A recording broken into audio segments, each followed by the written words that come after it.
Ar-rukhasu aqsam. Kelonggaran hukum terbagi kepada beberapa bahagian. 1, yang wajib dilaksanakan. 2, yang boleh dilaksanakan. 3, yang sunat dilaksanakan. Nah, sekarang kita sebutkan satu persatu, atau kita ingat beberapa masalah yang kita ingat. Kita boleh sembahyang kasar, kita boleh sembahyang jamaah, kita boleh makan bangkai, kita boleh minum arak, kita sembahyang berduduk, kita boleh bertayamum, kita boleh tidak puasa. Ini kesemuanya hukumnya tidak sama. Jadi kira-kira dengan peringkat satu persatu, pada waktu kita akan melaksanakan rukhsah hukum, apakah kesemuanya itu wajib? Yang kalau kebetulan dengan seseorang, yang kalau kebetulan dengan seseorang sakit gigi, jelas tidak boleh mendapatkan rukhsah. Kalau memang tidak berkemampuan dia berdiri, apakah wajib dia sembahyang berduduk? Atau sembahyang berduduk itu hanya setakat disunatkan saja atau dibolehkan saja? Hukumnya tidak sama.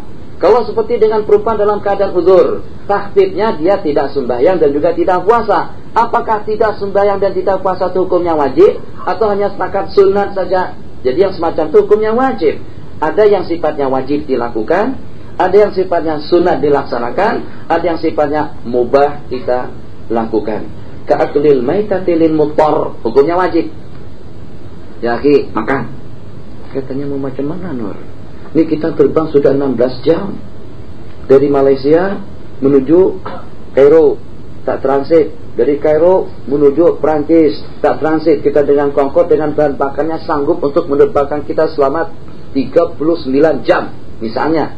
Jadi dengan bahan bakar, katakanlah ada, insya Allah ada, bukannya tak ada. Mungkin nanti pada suatu ketika yang dengan bahan bakarnya itu tidak lagi dengan menggunakan wakut, tidak lagi dengan menggunakan bahan bakar pesawat, gas, minyak gas pesawat, minyak gas untuk kereta, boleh, tak boleh terbang dia. Oke lah, minyak gas murah sangat. Oke. Siapa tahu nanti di masa-masa yang menyusul, ternyata dengan pesawat, dengan bahan bakarnya tidak lebih daripada udara, tak lebih daripada angin. Kan sekarang sudah ada kendaraan yang berjalan dengan air. Mungkin di masa-masa yang menyusul akan ada dengan bahan bakar daripada kendaraan yang kita kendarai, itu hanya setakat dengan menggunakan asap saja, atau dengan menggunakan angin. Ala kulli hal, yang kita masalahkan sekarang, dia sanggup terbang dalam jarak perjalanan tidak kurang daripada 30.000 kilometer atau lebih daripada itu, dengan kecepatan secepat Concorde atau dengan kecepatan secepat roket, yang dengan jarak perjalanan yang akan ditempuh, kalau dengan Concorde keliling dunia dalam jangka 8 jam, dia akan berputar mengelilingi dunia sebanyak tidak kurang daripada 5 kali, dengan hitungan waktu tidak kurang daripada 5 hari 5 malam. Makanan yang dihidangkan semuanya babi, boleh makan tak kita dalam keadaan semacam itu. Jadi kalau ternyata memang terpaksa juga kita harus berangkat, terpaksa juga kita harus meninggalkan, katakanlah dalam suasana perang, terbang kita dengan pesawat yang seperti tadi, ternyata terbang ke sana tidak diizinkan untuk mendarat, ke sana lagi tidak diizinkan, ke sana lagi tidak diizinkan, katakan saja di ayami Dajjal, lalu jauh permasalahannya. Sebelum Dajjal kita sudah mati, tak apalah, kita buat masalahnya dulu. Siapa tahu rekaman kita ini akan sampai ke zaman Dajjal nanti. Jadi akan terbaca pada waktu itu. Terus, tak boleh mendarat, tak boleh turun, terus. Makanan yang disajikan kepada penumpangnya dengan minuman keras dan babi. Apakah boleh dalam keadaan semacam itu dia makan babi, dia memakan najis? Kalau ternyata kesehatan yang terancam, keselamatan yang terancam, kalau tidak makan dia mati, dalam keadaan semacam itu bukannya setakat boleh saja, justru wajib dia memakan bangkai atau babi. Qala ka'aklil maitati lil muttarri wal fitri liman khafal halaka bil ghabati ju'i wal atash. Dia puasa, tapi khawatir kalau diteruskan puasa dia keterlaluan lapar dan dahaga, boleh buka. Wa in kana muqiman sahiha wa isaqatil ghussati bil khamri. Masalah yang tadi itu wajib bertahan makanan di tenggorokannya dan tidak akan meluncur kecuali dengan minuman keras, minum saja dan hukumnya wajib. Yang disunatkan kita melakukannya seperti kasar di waktu musafir, berbuka puasa bagi seseorang yang masih boleh melakukannya, menangguhkan sembahyang zuhur sampai suasana agak mendung atau naung, wa nazar ilal maktubah, termasuk rukhsah mustahabbah. Ini panjang ceritanya. Jadi an-nazar ilal maktubah, memandang kepada calon istri, itu hukumnya sunat dan termasuk daripada dosa. Maksudnya al-aslu, kita tidak boleh memandang wanita yang kalau dengan kita tidak bercadang untuk menikah dan memang tidak ada tuntutan dan keperluan untuk kita melihatnya. Ini masalahnya khilaf. Yang walaupun muka dan telapak tangan tidak termasuk daripada aurat, sementara kalau kita tidak ada dai dan tidak ada keperluan untuk melihat, kita tidak dibenarkan. Ada pendapat mengatakan justru disebabkan karena tidak wajib ditutup, justru juga dia boleh dilihat. Ada dengan klaim yang kedua. Ala kulli hal, kita sepakati pendapat yang pertama yang mengatakan bahwasanya kita pada waktu kita akan melamar seorang wanita, sudah saya katakan tempo hari, tengok dia dulu sebelum kita melamar. Kenal dia dulu sebelum kita melamar. Jangan setelah kita lamar dia baru kita melihat. Jadi pada waktu kita akan melihat wanita, disebabkan karena kita dengan rencana kita untuk menikah dan juga untuk mengawininya, apakah kira-kira dengan kita dalam keadaan semacam itu merupakan satu tuntutan yang wajib? Tidak, hukumnya sunat saja. Nabi kita bersabda, untur ilaiha fa innahu ahra ayyudama bainakuma. Tengok dia, itu lebih memungkinkan Anda akan kekal hidup bersama. Kalau kita tak kenal, kalau kita tak tengok, kalau kita tak tahu, takut kalau nanti dia akan terperanjat pada malam yang pertama. Sebagaimana dengan misal-misal yang telah kita sebutkan pada beberapa pertemuan kita yang telah lalu. Jadi yang pertama indal khitbah, yang kedua indal muamalah, masalahnya sudah kita bicarakan. Yaqul itu hukumnya sunat. Artinya kalau kita melangsungkan akad nikah tanpa kita melihatnya, silakan saja, itu urusan pribadi kita. Jadi kita sudah pasrah, pokoknya macam mana pun keadaannya. Si perempuan itu macam itu juga. Kalaulah usianya 90 tahun perusahaan saya rela. Masalah dia tua, beruban, ada gigi, tak ada gigi, sudah keriputan orangnya, lemas, lesu, macam mana saja, saya pasrah. Jadi seperti tadi malam kita lupa cerita atau masih belum sampai ke situ. Seperti dengan istri daripada Ibnu Abil Huwara, Ahmad Ibn Abil Huwara rahimahullah ta'ala, dalam kitab Bustanul Arifin nanti malam, ini bukan promosi, ingatkan saya kalau pada waktu kita sampai ke situ. Jadi dengan istri daripada Ibn Abil Huwara, Ahmad Ibn Abil Huwara, ya Ahmad, kata si istri kepada suami, uhibbuka laita kahubbil azwaj. Saya cinta kamu bukan seperti cintanya seorang istri kepada suami. Bukan cintanya seorang istri kepada suami. Cintaku kepadamu seperti dengan cintanya seorang saudara kepada saudaranya. Seperti seorang insan dengan kekasihnya. Bukan cinta karena nafsu, bukan cinta karena syahwat, bukan hanya untuk menyalurkan syahwat. Cintaku kepadamu seperti cintaku kepada saudaraku. Justru itu, kata beliau, dengan aku akan bagi kamu makan enak, akan bagi kamu makanan yang bergizi, dengan madu, dengan daging kambing, kemudian dengan jubna, dengan masya Allah telur ayam kampung, apalagi sebutkan saja kamus-kamusnya.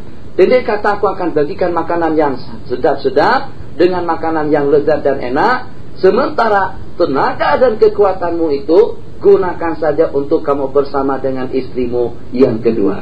Tuh, masya Allah tabarakallah. Dia dimadukan oleh beliau, tapi dengan hati yang terbuka, masya Allah tabarakallah. Hanya setakat untuk layan suami saja, hanya setakat untuk khidmah dengan suami saja. Masalah nanti dia dengan siapa, masalah nanti dia dengan siapa, itu yang nomor dua. Yang sehingga sampai terucapkan kata-kata semacam itu. Apakah mungkin ada lagi dengan seorang wanita yang sedemikian rupa, sewaktu dia dimadukan oleh suaminya, atau sewaktu dia dipoligamikan oleh suaminya, sewaktu dia berkongsi dengan seorang laki-laki, ternyata dengan yang tua maupun juga dengan yang muda, pada waktu besok malam, pada malam yang akan datang, dia akan menggilid istrinya yang nomor satu. Istri yang pertama nomor satu, istri yang kedua yang nomor dua. Tak boleh sebut istri yang tua, istri muda, nanti tersinggung yang tua. Jadi kita katakan istri saya yang nomor satu. Jadi yang nomor satu pun juga angkat bahu sedikit. Kenapa? Sebab dikatakan yang pertama, yang nomor satu. Istri yang orang kata macam itu saya juga tidak tahu. Jadi kalau kita katakan saya mau pergi ke rumah istri yang muda, Istri yang muda maknanya mau tak mau ada muda ada tua. Yang tua akan tersinggung sebab dikatakan istri tua. Kalau kita katakan yang nomor 1, berarti yang lebih hebat. Sementara yang itu hanya setakat nomor 2 saja. Kesimpulannya, apakah ada dengan wanita pada waktu suami akan menggilir istrinya yang di sana, terus pada malam harinya dia bagi makan enak supaya suaminya lebih bertenaga, supaya suaminya lebih berleluasa, atau dia bagikan ikan kering, ikan asin, supaya nanti pada waktu pergi ke situ lumpuh, dia tak punya tenaga dan kemampuan. Wallahu alam, saya tidak tahu sebab saya masih punya 1. Qala ar-rukhasu aqsam. Yang berikutnya, wa ma yubahu, dan perkara-perkara yang dibolehkan seperti salam, seperti musaqat, salam, bai'us salam. Jadi menjual belikan sesuatu yang tak ada, tapi dengan memperkenalkan kriterianya begini dengan muasafatnya. Musaqat, menyerahkan kebun yang sudah berbuah, tujuannya untuk dijagakan, tujuannya untuk dipeliharakan, tolong siramkan, tolong jagakan, tolong bersihkan, rumput-rumputannya dibuangkan, itu namanya musaqat. Daripada as-saqyu menyiram kebun atau dengan tanam-tanaman. Nanti dengan hasilnya menurut perjanjian, yang bekerja dapat, yang punya kebun pun juga akan dapat. Qirat, memberikan modal, menanam modal, bagikan duit 1 juta ringgit untuk dia bekerja, untuk menunjang usahanya. Nanti dengan hasilnya 40% untuk dia, 60% untuk kita. Araya akan datang. Araya menjual belikan buah-buahan yang sudah dipetik dengan buah-buahan yang masih ada di pokoknya. Itu disebut dengan bai'ul araya. Wa man aula tarkuha, dan yang lebih aula kita meninggalkannya, kal masih alal khufi, aula ditinggalkan. Wal jam'i, melaksanakan sembahyang jamak, sebab ulama Hanafiyah tidak membolehkan. Berbuka puasa bagi seseorang yang tidak memudaratkannya. Berpuasa kalau tidak memudaratkan lebih elok puasa daripada berbuka. Wa tayammum liman wajadal ma'a, dan bertayammum bagi seseorang yang mendapatkan air dijual lebih daripada harga yang sepatutnya. Samanul mithil, sedangkan dia mampu untuk membelinya. Ini harga 1 botol 100 ringgit. Ada tak sejarahnya 1 botol air 100 ringgit? Ini dijual di Malaysia paling mahal 3 ringgit. Di sini paling mahal 4 ringgit, 4 pound. Di Arab Saudi paling mahal 5 rial. Di Indonesia harganya 2.500. Kebetulan di tempat tersebut harga air tidak kurang daripada 150.000 rupiah. Sudah saya tengokkan duit 100.000 dulu, ada merah. Kalau tak ada nanti malam saya bagikan duit. Bagi tengok saja, bagi tengok saja. Tak ada, tak terbawa. Tak ada simpan duit Mesir baru. Jadi saya teringin dengan duit 10 ringgit. Bawa ke sana nanti. Ini kan baru tapi buruk. Baru tapi buruk. Tak tahulah, pada sama saja. Tapi entah barangkali seperti sedikit ada sifat semacam orang Hadrami. Orang Hadrami kata al-fulus tuhyin nufus. Al-fulus tuhyin nufus. Fulus tuh itu menghidupkan jiwa. Akan lebih semangat, akan lebih berleluasa. Mana buktinya? Itulah nanti saya keluarkan duit yang 100.000. Tapi 100.000 uang Indonesia itu sama dengan 50 ringgit saja. Mohon maaf ya, ini secara kebetulan saja. Kalau ada orang sakit, kita keluarkan duit $100 atau 100.000 rupiah, kipaskan saja itu ke hidungnya, insya Allah mujarab. Kalau sakit kepala saja, dia sakit matanya kah? Nah, putar sana. Jadi kita kan matanya pun pusing sana, pusing sini, pusing sini. Kenapa? Sebab duit al-fulus tuhyin nufus. Justru itu budak-budak kecil, kalau kita bagi duit 10 ringgit yang buruk, dia lebih mendingan mengambil yang 2 ringgit tapi baru kertasnya. Jadi ini satu benda, mudah-mudahan saya dapat pahala dalam menyebutkan perkara itu. Kalau waktu mengeluarkan zakat, jangan kumpulkan duit-duit yang buruk. Itu satu benda yang perlu kita perhatikan.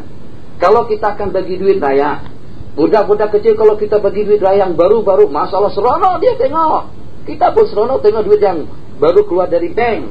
Jangan duit yang seperti duit Mesir kan tuh, Masya Allah, tabarakallah.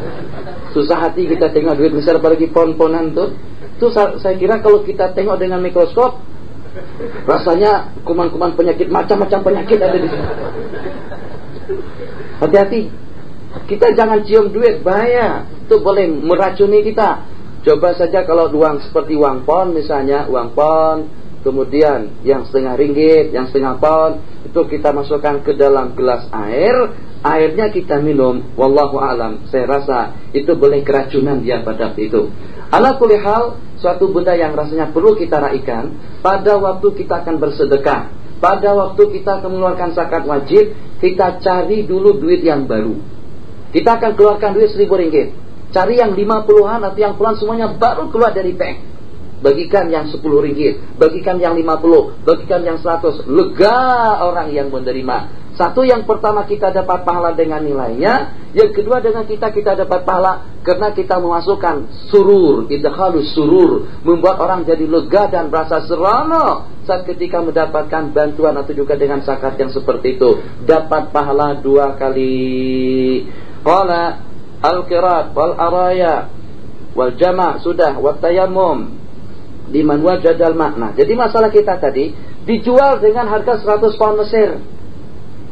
Secara hukum, disebabkan karena harganya melebihi daripada samanul misil, Anda boleh saja bertayamum pada waktu itu. Akan tetapi, karena kita punya duit berlebihan, kalau kita beli pun tidak problem, afdolnya kita tidak bertayamum. Jadi ini yang dikatakan al-aula tarkuhu. Yang lebih Allah kita tak melakukan rukhsatul hukum. Kenapa? Sebab kita masih berkemampuan untuk beli air yang walaupun dijual dengan seharga 1.000 ringgit. Wa ma yukrahu fi'luha, yang makruh kita melaksanakannya seperti kasar dengan jarak ukuran kurang dari 3 marhalah. Satu marhalah lebih kurang 44 km. 3 marhalah maknanya 132. Kalau kepergian kita dari sini ke Tampak, eloknya Anda tidak kasar. Sebab Hanafiyah tak membolehkan kita kasar dengan jarak 2 marhalah. Dari sini ke Tampak 90 km saja. Maknanya ikut mazhab Syafi'i marhalatain sudah memadai. Ikut mazhab Hanafi masih belum cukup.